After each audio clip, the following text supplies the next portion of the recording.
Congratulations!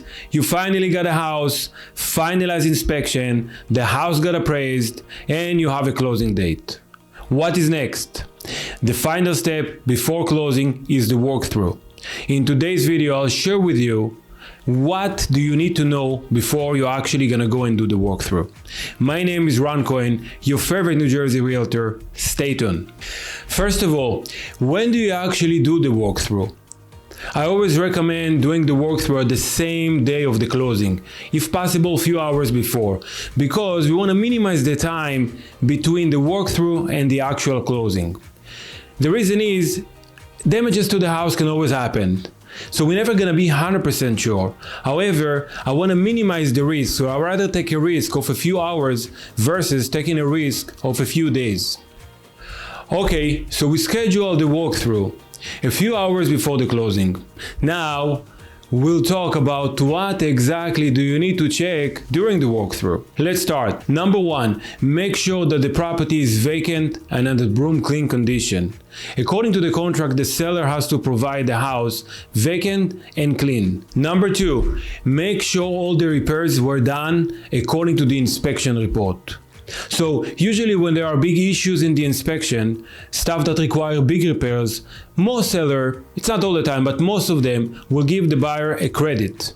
However, if there are any fix-up that does not require a lot of repairs, small repairs, the seller will be responsible to fix them. And then they will send an invoice to the buyer's attorney showing that everything was taken care of. So when you come to the house, first of all, go and check this item. For example, you had a cracked window. Go check the window, make sure the window is not cracked and it was fixed. You had a plumbing issue, leaking faucet. Go check and make sure everything was done correct. Number three, turn on all the kitchen appliances and washer and dryer as soon as you enter to the home for the walkthrough. The reason is we want to have the appliances running so they can get a cycle running and we can see what's going on, because we're going to be spending 30 minutes, 45 minutes during this walkthrough in the house.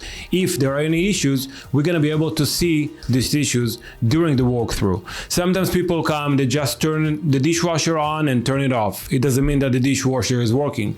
The same for the oven. So we want to let them run, so in case there is any issue, we're going to be able to see it during the walkthrough. Number four, turn on all the lights throughout the whole home and make sure everything is working. Number five, turn on the heating system or the AC.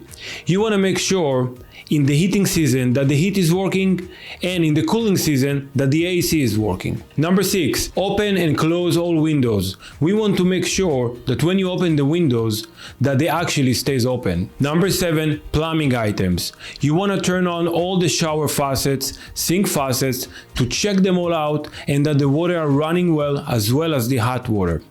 I always recommend to fill up the sink halfway and then release the stopper. So when the huge stream of water coming down the drain at the same time, if there is any issue with the plumbing, we're gonna see a leaking underneath. This is it, the wrap up of everything you need to check during the walkthrough. I hope that this video helped you and gave you some value to help you do the walkthrough the right way. Please give a big thumbs up if you got some value out of this content, and subscribe to my channel so you're not gonna miss any of my other weekly updates. Thank you so much for watching. See you in the next video.